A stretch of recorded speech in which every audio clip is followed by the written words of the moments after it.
Hi, I'm Jessie Ammett, your host of Valley News Now. And we just had Father's Day. We are delving into the relationship in the realm of parent child relationships. And I have two very special guests here with me today, Alona and Dr. Matthew Lederman, experts in communication, empathetic communication, and nonviolent communication. We're going to explore this topic and how nonviolent communication can foster a stronger and more meaningful connection between parents and children.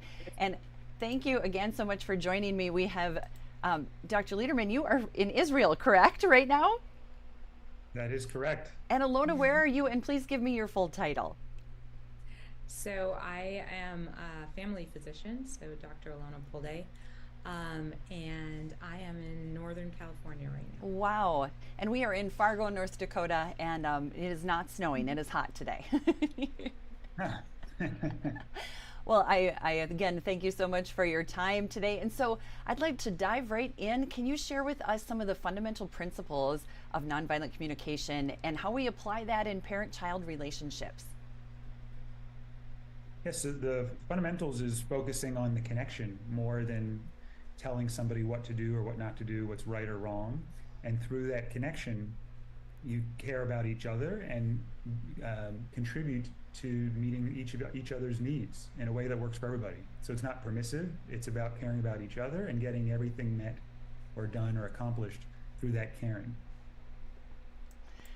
You're so right, and it's so incredible how often we're thinking about what we want to say next rather than really listening to the person and caring about. I have three kids; they're adults, young adults, so we are ever working on our communication skills. Exactly. And the fact that you're open to working on it is wonderful. You've really got to be, don't you? Otherwise, those relationships just are not going to stand the test of time, I think. Exactly. So could you tell me kind of what is the role of empathetic communication in building trust, understanding, and that strong connection in the parent-child relationship? Yeah, I think before even stepping into that and the importance of that is recognizing what happens when we take a more authoritarian approach. And for kids, a basic need is, that they need to matter. And autonomy is really important to them. When they're really young, they depend on us. Their livelihood, their survival depends on us. So they're more willing to submit to our demands or our commands and obey because they depend on us. And then what happens is as they get more independent, as they get into their teenage years, they feel more confident taking care of themselves and then they flip to rebel. And so a lot of people are surprised, oh, I had this perfect child, and then they went into this rebellious teenage stage, and then we have this stigma around teenagers being so rebellious and contrary, but really what they're doing is asserting their autonomy for the first time when they feel comfortable to do so. And hence the importance of that collaborative approach that Matt spoke about before, which is really having them matter and having their voice heard and count as you collaboratively step into and transition from this point where they're really depending on you to a place where they're not so dependent on you, but they've built so much trust over the years that they want you in their lives and they want to hear what you have to say.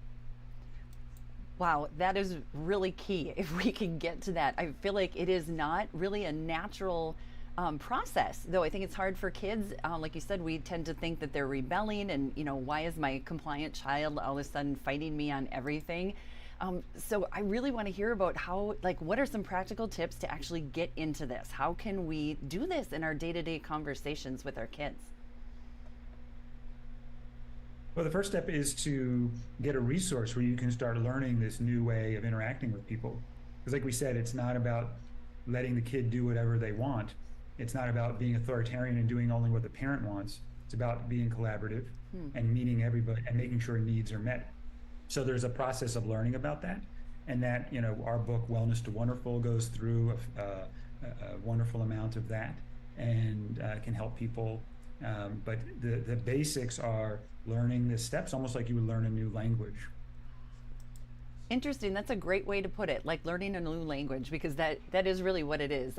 Again, with adult children, I'm just really in that space of dealing with kind of the generational struggle that you have and trying to communicate with each other. So tell us about this book. I'm really excited to learn the tools and to share with other parents. Yeah, so Wellness to Wonderful is a real culmination of all of our studies to date. Matt and I are ever seeking how to optimize our life experience, and that's what led us from conventional medicine into nutrition and lifestyle medicine, which is where we first started. And through studying more and kind of really looking for how do we optimize wonderful, which is what kind of became our motto. If in a world of infinite possibilities, life can be wonderful, so let's make it so. And what does that entail? And that's how we came up on these 9 pillars, and Matt can share a little bit more about them. But really the emphasis of those is to help, when we can tend to all of them, to really help enhance our life experience, to bring us to a state of life is wonderful. And life is wonderful doesn't always mean that life is happy, but it means that we have the skill set to manage and flow through our lives so that even in difficult times, life can still be wonderful.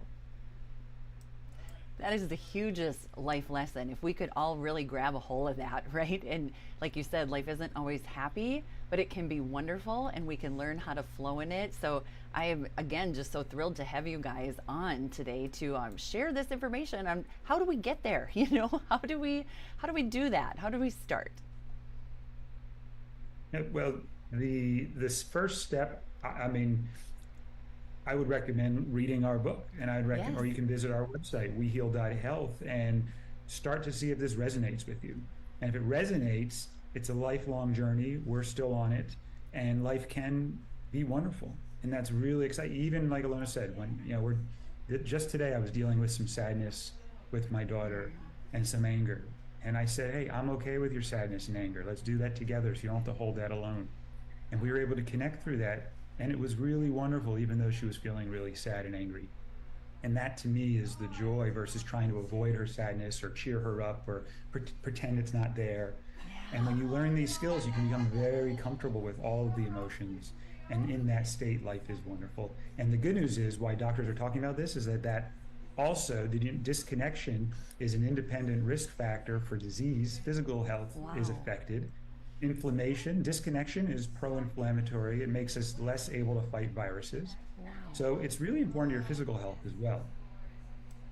That is so interesting. It makes sense. I mean, you can feel the stress when you try to disconnect, when you try to just shove those feelings down. But again, I think it's such a really a different look than kind of what we're used to, or maybe how some of us grew up. In the Midwest here, we tend to be kind of North Dakota nice, and we try to just pretend everything is fine all the time. But it's not always fine, but it can be wonderful. Exactly. Well, I heard you talk. We talk about that state of where we pretend everything's nice as artificial harmony. Yes. And that is actually harmful to your health. So when people don't want to be authentic, and then it comes out harsh and the other person is disconnected, that's not any better than authentic, artificial harmony. So we want to come with compassionate authenticity, and people need some skills to be able to do that versus choose between, do I suppress my authenticity and do what the other person wants or be polite, or am I going to meet my need for authenticity and I don't care how it impacts the other person? Well, it turns out there's a third way, and we call that compassionate authenticity. And I think it's important to note also that artificial harmony and the suppression and repression sends us into a state of fight or flight. And again, that is pro-inflammatory, and over years contributes to disease. So it is not a neutral, it's actually harmful to our health. And it's not about not going to that state. there's many a times where I'll get um, upset or disconnected, or I'll suppress, but it's the awareness and knowing that, hey, this doesn't help my health. Here are some skills I can access, and then I can employ those skills and get myself sort of back on that path towards life is wonderful. It's always a dynamic up and down roller coaster ride, Yes. but having those skills makes a big difference. It is really, it seems like it should be kind of a common sense thing, but it's really not. I mean, it isn't. I love that you said, the first option, the second option, but also there's this third option where both of our feelings can be authentic and validated, and we can care about one another enough to connect.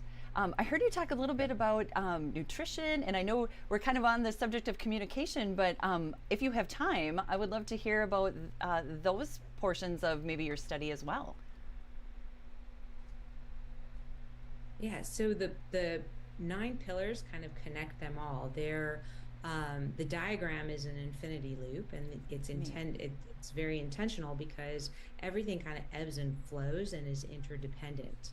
And it starts with the self, which is really a connection, internal connection to feelings and needs. Some people, for the first time in their lives, a lot of people go through life kind of just checking boxes. Yes. Because this is what should be done, and this is what needs to be done. But there isn't that self check-in as far as, is this really what I want to do?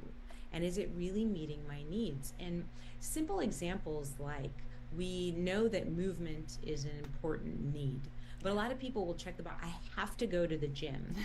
I have to go for a run today. And they hate it. They hate every minute that they spend doing that. Or I have to eat broccoli. You don't have to go to the gym. There are so many other ways to get in movement that could be more exciting and something that you'd actually be motivated and enjoy doing. You don't have to eat broccoli. There's a slew of other vegetables to pick from.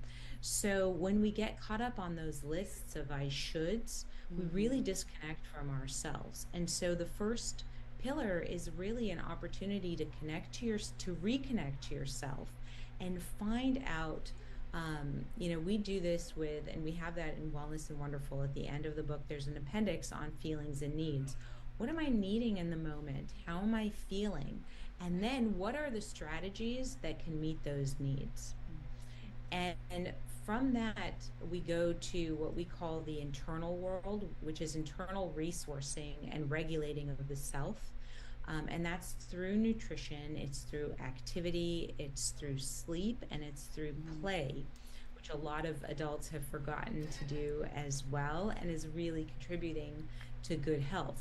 And then once you can regulate and resource, then you have the ability to show up to connect to your external world in a way that really can contribute not only to your own needs, but contribute to your relationships with others, which is family and friends, your work, your spirituality, which is just a connection and a recognition of something greater than ourselves so we don't feel so alone.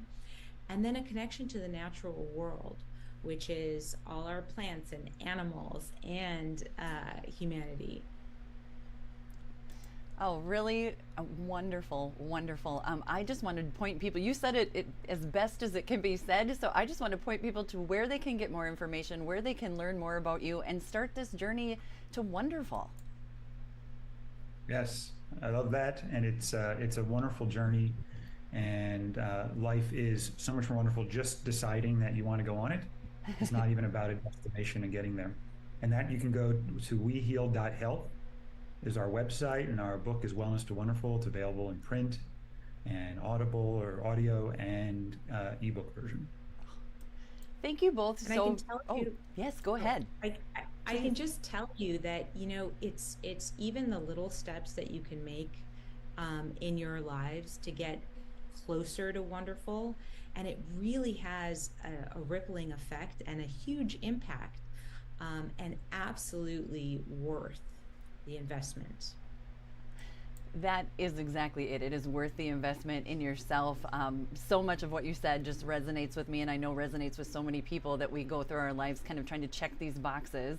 like that's what equals wonderful, right? If I check the went to the gym, ate my broccoli, did this, did that, but and then we don't feel it, we don't, you know, because it doesn't really create wonderful. You've got this kind of ick going on, and so I'm so excited to get to again show people what you guys are doing. I think it's absolutely amazing. So thank you so much, Great. both of you, and for your time all over the world, literally here today.